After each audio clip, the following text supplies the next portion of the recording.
बिस्मिल्लाहिर्रहमानिर्रहीम, अस्सलाम वालेकुम। दोस्तों, ऐसा है कि आपको पता है कि पीटीआई हमारी अपोजिशन की जमात है। इसको जो रिलीफ नहीं मिल रहा या मिल रहा है, इसके हवाले से बात करनी है। बहुत ज़्यादा मसाइल दरपेश हैं पीटीआई को, और मसाइल ये कोई कहता है कि जी इन्होंने खुद इन्होंने अपने काम ऐसे सन के इसलिए मसाइल इनको झीलना पड़ रहे हैं। लेकिन अपा एक गल करनी है कि ये जो मुज़ाकरात वाली गेम है, ये इसकी समझ इसलिए नहीं आएगी कि कभी ये आंख मचोली जारी रहेगी। अभी जो मुझे पता चला था अपने ज़राए से, वो ये है कि पीटीआई चाह रही है कि जुडिशल कमीशन बनाया जाए फौरी तौर पे। हुकूमत कह रही है कि जुडिशल कमीशन 9 मई और 26 नवंबर पे कैसे बनाया जाए। अभी तो केस अदालत च ने, और केस जब चल रहा हो तो फिर उसके ऊपर जुडिशल कमीशन बनाना चाहिए नहीं चाहिए, ये तुसी खुद सोच लो। और इस वजह से जनाब चौथा मरहला जड़ा पीटीआई का मुज़ाकरात का है, उन्होंने कहा कि हमने कोई नहीं आना। उसकी वजह यह है कि पहले बानी पीटीआई ने बड़ा क्लियर किया हुआ है कि भाई अगर ये जुडिशल कमीशन बनाते हैं ना तो फिर बात करनी है इनसे, और अगर ये नहीं बनाते तो कोई ज़रूरत कोई नहीं मुज़ाकरात की। ये हमारे कुछ दोस्त हैं, साफ़ी हैं, पाए के साफ़ी हैं, कोई हल्का साफ़ी नहीं है, बड़े तगड़े किस्म के साफ़ी हैं। उनसे उठक बैठक होती रहती है, तो उनका भी ये कहना है कि ये मुज़ाकरात की कभी खुशी कभी गम, कभी ये जाएंगे कभी ये नहीं जाएंगे, और अभी देखिएगा अभी ये नहीं जाएंगे, फिर इसके बाद ये फिर चल जाना शुरू कर देंगे। यानी कमेटी की आप दोनों मुज़ाकराती कमेटियों की आपस में मुलाकात होनी शुरू हो जाएगी, जब भी डालते हैं जाके वहाँ। अब उन्होंने कहा, अपोजिशन लीडर जो है ना उमर अयूब, अडयाला जेल के बाहर गुफ्तगू करते हुए उन्होंने कहा कि हुकूमत के साथ मुज़ाकरात की चौथी नशिस्त से कबल ज़रूरी है कि जुडिशल कमीशन का क़याम अमल में लाया जाए। हमारी मुज़ाकराती कमेटी ने फैसला किया है कि इससे कबल हम चौथे राउंड में शिरकत इसलिए नहीं करेंगे कि भाई पहले जुडिशल कमीशन बनाएं, और इमरान खान की वाज़ेह हदायत है कि भाई अगर जुडिशल कमीशन ये नहीं बनाते 9 मई और 26 नवंबर पे, और हमारे ये लोग रिहा नहीं करते बशमूल इमरान खान, तो कमीशन बनाना भी इसीलिए है ताकि मुज़ाकरात होंगे कि बंदे छड़ो इमरान खान छोड़ो बाहर। लेकिन वो नहीं बना रही हुकूमत ने। कहा है कि इनको अब जवाब जो उन्होंने अपने मुसवदा रखा है ना उस हवाले से इनको जवाब देते हुए ना हमें तकरीबन 1 हफ्ता लग जाना है। ये इरफान सिद्दीकी साहब गुज़श्ता दिन कह रहे थे। तो मेरा कहने का मकसद ये है कि मुज़ाकरात जो हैं वो फिलहाल तातुल का शिकार होते हुए नजर आ रहे हैं, और इमरान खान साहब जेल में फिलहाल आपको पता है कि पड़े हुए हैं। अच्छा, दूसरी वेरी इंपॉर्टेंट एक और बात है, आपस में लड़ी जा रहे हैं। मैं तो पहले कह रहा था कि भाई ये देखना इन्होंने आपस में लड़ना शुरू कर देना, वो आपस में लड़ी जा रहे हैं। लड़ना ये है कि जो इक़्तिदार की छीना झपटी होती है ना भाईजान, इसी तरह ही है। अब 2 ख़वातीन आपस में आमने सामने आ गई हैं। एक का नाम है मिशाल यूसुफजई और दूसरी हैं मसरत जमशेद चीमा। ये नया तनाज़ा खड़ा हो चुका है। अब ये तनाज़ा क्या है मैं आपको ये बताऊं। तनाज़ा ये है कि बुशरा बीबी इमरान खान साहब की अहलिया, उनकी तर्जमान कौन है? मिशाल यूसुफजई है या मसरत जमशेद चीमा है?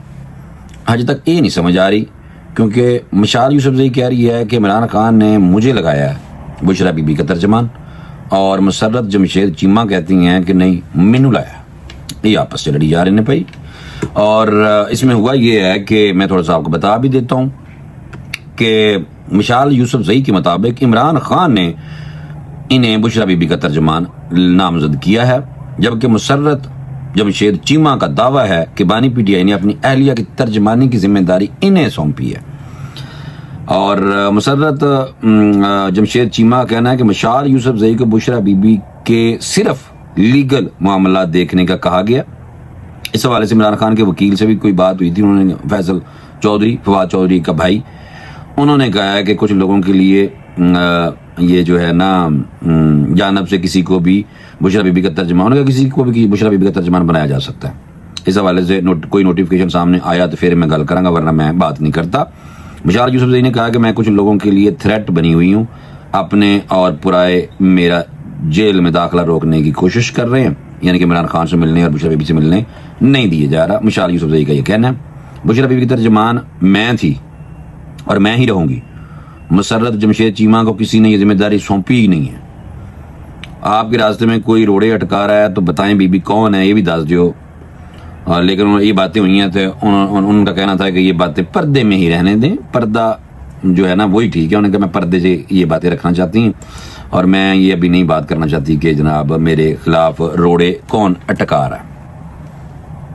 ठीक है भाई, तो बाकी आप लोग खुद समझ जाएं कि ये मशाल यूसुफजई को वकालतनामा जमा कराने पर जनाब लाइसेंस मनसूखी के बावजूद वकालतनामा जमा कराने पर मशाल यूसुफजई को शो कॉज नोटिस जारी हुआ है और उनको बड़ा महंगा पड़ गया ये वाला सिलसिला। दौरान समात ये इंसदाद दहशतगर्दी की अदालत जो है ना रावलपिंडी में 9 मई और GHQ पे हमला केस मशाल यूसुफजई को वकालतनामा जमा कराना महंगा पड़ गया, जल्दी जल्दी अपराध असल लग गया। दौरान समात जनाब प्रोसिक्यूटर जहीर शाह ने मशाल यूसुफजई के वकालतनामे पर एतराज किया और कहा कि बीबी बानी PTI की जानब से वकालतनामा जमा कराया है आपने। प्रोसिक्यूटर ने मजीद कहा कि खैबर पख्तूनख्वा बार की जानब से मशाल यूसुफजई का लाइसेंस मुअत्तल किया गया है।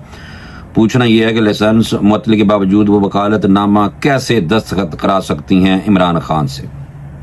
होना हो जी, जहीर शाह ने यह भी कहा कि मशाल यूसुफजई की जानब से जेल साजी के किए जाने पर अदालत तादीबी कार्रवाई करे और ATC रावलपिंडी ने लाइसेंस मनसूखी के बावजूद वकालतनामा जमा कराने पर मशाल यूसुफजई को शो कॉज नोटिस जारी तय कर अदालत ने मार्क्स दिए कि मशाल यूसुफजई लाइसेंस मनसूखी की तरदीद नहीं कर सकी और बादी नजर में ये प्रोफेशनल मिसकंडक्ट है। अदालत ने मजीद कहा कि मशाल यूसुफजई आइंदा समात पर शो कॉज का तहरीरी जवाब दे, बताएं कि क्यों ना इनकी लाइसेंस मनसूखी के लिए बार कौंसिल को लिखा जाए। अदालत ने यह भी कहा कि जवाब में मशाल यूसुफजई ये भी बताएं कि क्यों ना इनके खिलाफ फौजदारी कार्रवाई शुरू की जाए। अदालत 9 मई GHQ हमला केस की समात 25 जनवरी तक मुलतवी कर दी है। अब आपको आगे मेरी बात समझ, बीबियां ही लड़ी जा रही हैं आपस में और मशाल यूसुफजई के काम चेक करो कि वो उन्हें जाली अपना लाइसेंस कैंसल होया है वकालतनामा, फिर भी बीबी जमा कराई जा रही है, वकील भी है, काम चेक करो इन्हों दे। तो ये कोई इससे कोई जनाब PTI की खिदमत तो हो नहीं रही, ठीक है ना। इससे तो आपको पता है कि वो इनके लिए रोड़े ही मजीद अटकाए जा रहे हैं या अटक रहे हैं। दूसरी तरफ ये कह रहे हैं कि हम जनाब खैरात नहीं मांग रहे, हम कोई रिलीफ नहीं मांग रहे, इंसाफ मांग रहे हैं तरीके इंसाफ की तरफ से। साहबजादा अहमद रजा ने यह भी कहा कि भाई सानू इंसाफ दियो। ये बिल्कुल उसी तरह मकाफत अमल वाली बात है कि जब अपने दौर में इमरान खान साहब ने दूसरे तुन करके आया जेल के अंदर वड़ी जा रहे सन लोगों ने जबरदस्ती, उस टाइम भी जनाब वो वाले कहते थे कि हमें इंसाफ चाहिए। अब वही बात आ गई, तरीके इंसाफ खुद इंसाफ मांगने लग गई है। तो पता नहीं इन्होंने इंसाफ किन्होंने देना है, आपस च कम अज़ कम सही रहो ना। देखिए अपोजिशन की बात करनी इसकी ज़रूरी है, हुकूमत तो सारा अच्छा बताई जा रही है, हुकूमत पे हमने क्या बात करनी है। जो अपोजिशन को तकलीफ है, मसाइल हैं, हम तो उन पर बात करेंगे। हम तो अपोजिशन के नुमाइंदे बन के बंदे को बोलना चाहिए, किसी पार्टी की साइड नहीं लेनी बिल्कुल।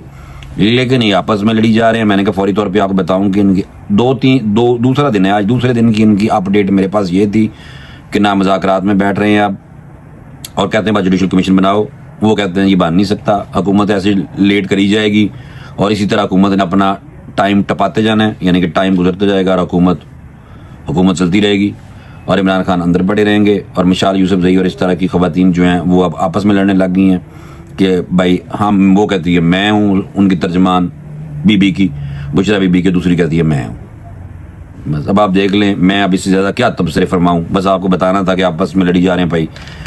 बाकी फिर इंशाल्लाह अगले वीलॉग से दोबारा तो इसी तरह मैं चीज़ें खुल के सच्चियाँ दसनियाँ, बिल्कुल सच्ची बातें। इजाज़त दें, अल्लाह हाफिज़।